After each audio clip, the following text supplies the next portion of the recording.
اب کو بندہ کہ نہیں میں بڑے مہربان طبیعت کا مالک ہوں جی، میں جڑی بوٹی کیسے کاٹوں؟ تو بھئی جڑی بوٹی کو کاٹنا بھی فصل سے پیار ہی ہے، اس پر بھی توجہ ہونا چاہیے۔ ایک مناسب مقدار میں آپ کسی چیز کو بھی رکھیں، افراط اور تفریط سے پاک۔ بچے کو مناسب حد تک آپ تنبیہ کریں، اس کی ظاہری باطنی تربیت پر توجہ دیں۔ حضرت عمر بن عبدالعزیز رحمۃ اللہ علیہ کے والد مصر میں ہوتے تھے، اور جناب عمر بن عبدالعزیز حضرت صالح بن کسان رحمۃ اللہ علیہ ایک محدث تھے، ان کے پاس مدینہ طیبہ میں تعلیم حاصل کرتے تھے۔ تو آپ نے اپنے استاد صاحب کے پیچھے عصر کی نماز پڑھی، تو ایک رکعت آپ کی لیٹ تھی، اٹھ کے آپ نے نماز پوری کی۔ تو حضرت صالح بن کسان محدث تھے، عالم تھے، حدیث پاک کو جاننے والے۔ وہ حضرت عمر بن عبدالعزیز سے کہہ رہے ہیں بچپن ہے اور والد مصر میں۔ انہوں نے پوچھا بیٹا کہاں تھے نماز میں؟ ایک رکعت میں نے دیکھا کہ آپ نے دیر سے نماز پڑھی ہے۔ تو عرض کرنے لگے میں حضور کنگھی کر رہا تھا۔ بعض بچے آئینے کے سامنے کھڑے رہتے ہیں، پھر بڑی بڑی دیر ہی کھڑے رہتے ہیں۔ کنگھی کر رہا تھا تو ذرا دیر ہو گئی۔ حضرت صالح بن کسان رحمۃ اللہ علیہ نے ان کے والد کو مصر میں خط لکھا، فرمانے لگے جوانی بھی ہے، موقع بھی ہے، فرصت بھی ہے، اور ابھی بھی آپ کا بیٹا جماعت سے نماز نہیں پڑھتا۔ مصر میں خط گیا۔ آج جب میں نے پوچھا ہے تو اس نے کہا میں کنگھی کر رہا تھا۔ اتنے معمولی سے کام کے لیے اس نے تکبیر اولیٰ چھوڑ دی۔ اب وہاں مصر میں بیٹھے والد نے یہ نہیں کہا کہ مولوی صاحب آہستہ آہستہ ٹھیک ہو جائے گا، آپ کو کیا ہو گیا ہے، کوئی بات ہے کرنے والی؟ انہوں نے وہاں سے گھوڑے پہ بندہ دوڑایا، بندہ مدینہ طیبہ آیا۔ اس نے کہا جاتے ہی عمر بن عبدالعزیز کو لے جانا حجام کے پاس اور اس کے سارے بال اتروا دینا، اور اسے کہنا پتر جن بالوں کی وجہ سے نماز رہ جائے ان بالوں کو سر پہ نہیں رہنا چاہیے، تیری جماعت کی رکعت رہ گئی پتر، اتنا بڑا کام، اللہ کے حضور حاضری کا موقع تھا۔ پھر اس کا ریزلٹ کیا نکلا؟ حضرت عمر بن عبدالعزیز بادشاہ بنے، 39 سال عمر میں انہوں نے پوری امت کو خیر سے بھر دیا۔ حشام بن عبد الملک کے بھی 11 بیٹے تھے، جناب عمر بن عبدالعزیز کے بھی 11 بیٹے تھے۔ حشام جب دنیا سے گیا تو ہر بیٹے کو 10 لاکھ دینار آئے، اور جناب عمر بن عبدالعزیز جب دنیا سے گئے تو 11 بیٹے تھے اور 6 دینار تھے۔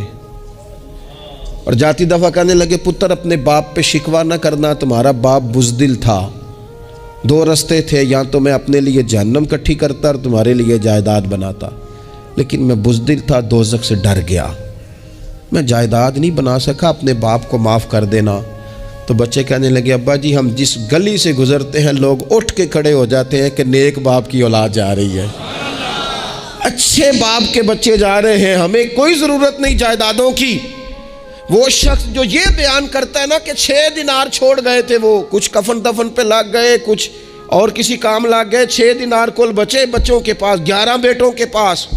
لیکن وہ شخص کہتا ہے وہ جو 10 لاکھ دینار حشام بن عبد الملک کے بچوں کو آئے تھے، وہ مسجدوں کے سامنے بھیک مانگا کرتے تھے، کیونکہ جب بچوں کو بنا اس طرح کا دیا گیا کہ کھانے میں پینے میں موج میں اڑا دیا مال، اور یہ جو 6 دینار 11 بیٹوں کو دے کے گیا، رب نے اتنی برکت دی کہ ایک ایک بیٹا ایک ایک وقت میں 100 گھوڑے مال کے بھرے ہوئے رب کے رستے میں خیرات فرمایا کرتے تھے۔ اصل دولت اولاد ہے، اصل دولت اس کا اخلاق ہے، اصل دولت اولاد کی اخلاقی تربیت ہے۔ ایسا نہ ہو کہ مال کمانے کے چکر میں اصل دولت سے ہاتھ دھو بیٹھے، ایسا نہ ہو کہ بینک پیسوں سے بھر جائے اور ہماری اولاد ہاتھوں سے نکل جائے، ایسا نہ ہو کہ ہم نے یاروں کو ٹائم دے دے کے تو بڑی دور نکل گئے ہم، لیکن ہمارے بچے کے ذہن میں چند سوالات تھے، ہم انہیں مطمئن نہیں کر سکے، ہم نے نوکروں کے ذمہ ڈال دیا، فلانے کے ذمہ ڈال دیا، چچا کے ذمہ ڈال دیا، وقت نہیں دیا، ٹائم نہیں دیا۔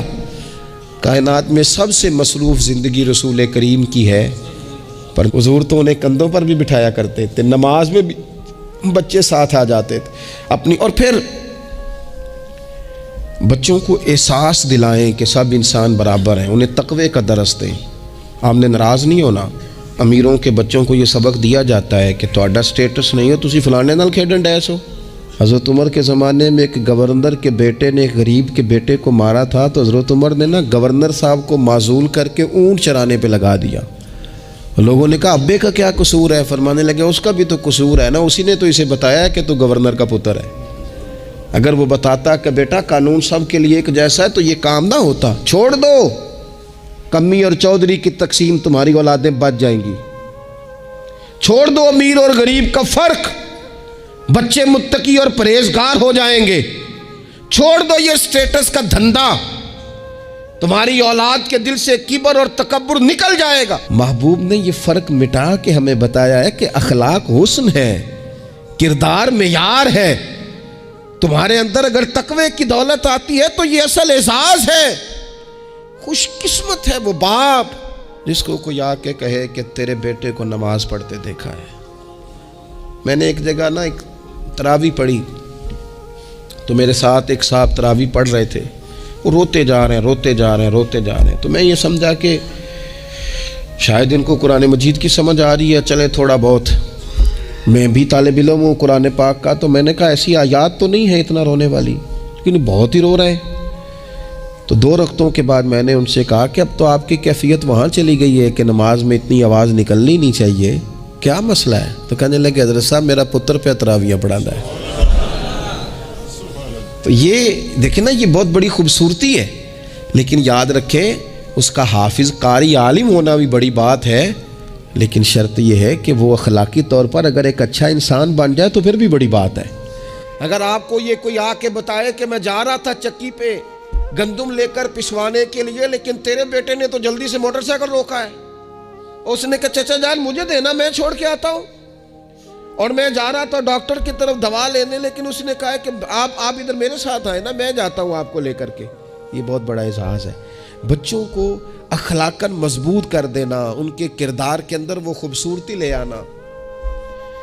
میں بڑے درد سے آپ سے عرض کروں، ہم اپنی اولاد کی تکلیف نہیں دے سکتے، دیکھی نہیں جاتی، کیسے دیکھیں گے؟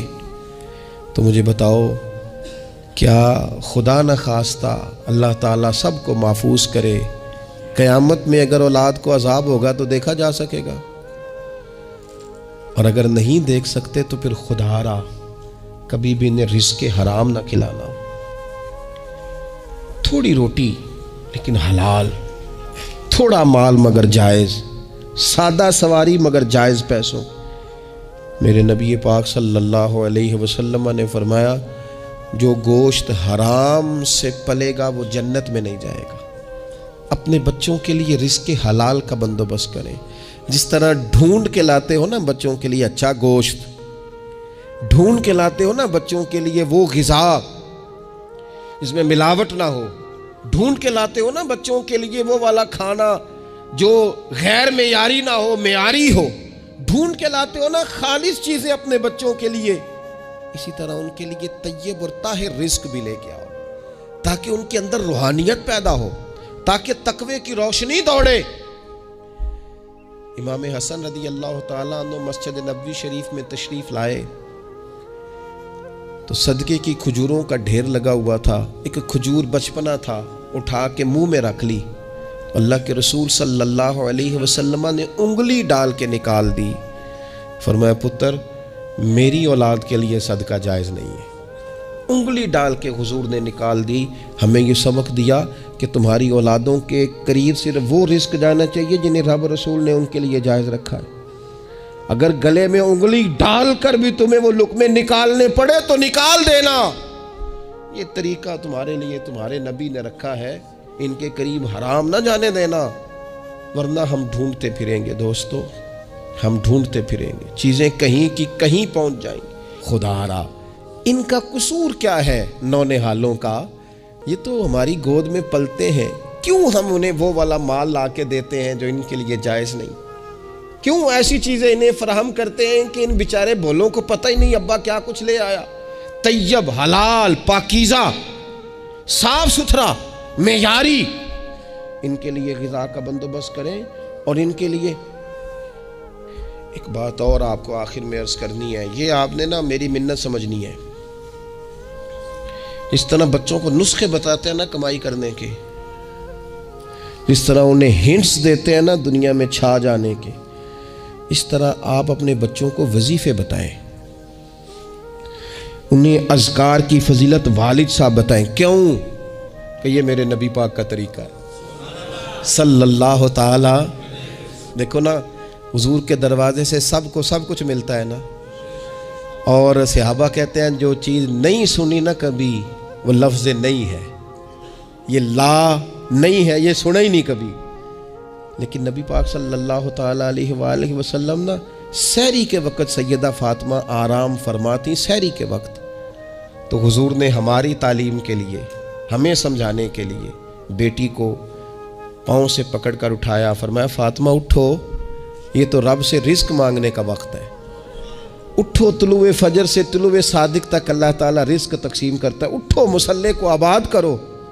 شاید یہی وہ سبق تھا کہ امام حسن کہتے ہیں پھر میں نے اپنی ماں کو ساری رات ہی مصلے پہ دیکھا، سارا دن ہی دعائیں مانگتے دیکھا۔ او دیکھو میرے دوستو، حضور کے دروازے سے سب کو سب کچھ ملتا ہے، پر جب سیدہ فاطمہ نے کہا تھا نا یا رسول اللہ غلام مل جائے، تو کریم رسول نے بیٹی کو وظیفہ دیا۔ چلو حضور کی سنت سمجھ کے ابا جی ایک وظیفہ بتائے نا اپنی بیٹیوں کو، بتائیں گے انشاءاللہ؟ چلو ایک وظیفہ بتائیں نا بیٹوں اور بیٹیوں کو، اور کہیں کہ یہ میں بھی پڑھتا ہوں، بڑی برکت والا ہے پتر، تو بھی پڑھا کر، یہ وظیفہ بتائیں گود میں بٹھا کے۔ میں نے کہا ہم ہنٹس دیتے ہیں مال کمانے کے، یہ بھی تو دو نا۔